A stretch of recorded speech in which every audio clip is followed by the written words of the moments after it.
you have healthier relationship with your in-laws?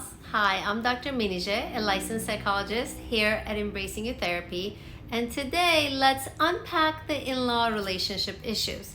Navigating relationships with in-laws can be one of the most challenging aspects of a family life. Whether it's tension around holidays, disagreements about parenting, or simply personality clashes, these relationships can create stress and strain even in the strongest marriages. And when you marry the person you love, you're also marrying their family in one way or another. Now, there are three common issues when it comes to our relationship with the in-laws. Number one are boundaries and control, which is one of the most frequent sources of conflict between couples and their in-laws. This can manifest as in-laws being overly involved in their children's lives or offering unsolicited advice or attempting to influence decisions. Number two is differences in values and beliefs.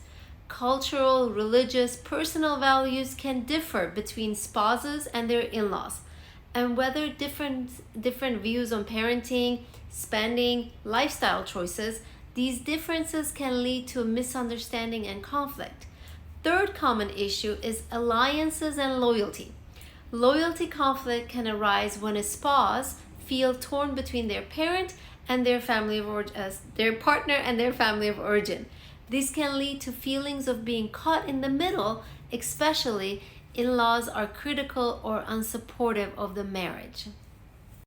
If you and your partner have been dealing with one of these issues with your in-laws, here are three things you can do for a healthier relationship. Number one, set clear boundaries. This is the first step in setting clear boundaries, is knowing for sure what they are. So take some time to consider your boundaries and then come together with your partner to agree upon what boundaries are important to you is part of the process. As much as we would like to believe that every boundary we set will be honored without a fuss, that isn't a realistic expectation. When you're determining and setting your boundaries, make sure you know how you will measure them and what your responses will be.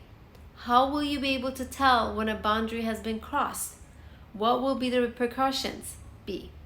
In order to work most collaboratively, it's actually better for everyone to know that there's a zero tolerance policy for ignoring boundaries.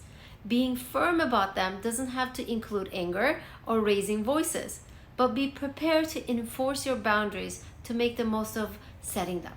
And number two is fostering an open communication. Encourage open and honest discussion with your in-laws where everyone's feelings and perspectives are respected. If conflict arises, try to address it calmly and directly rather than letting resentment build up over time.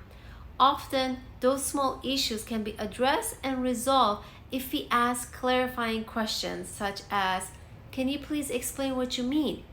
I think I'm confused," or "Why do you say that?" Open communication is a two-way street.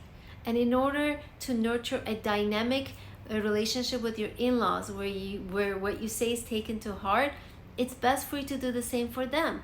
Consider how you will be able to receive and affirm what they share in a constructive way. How can you set your in-laws up for success when they're sharing with you?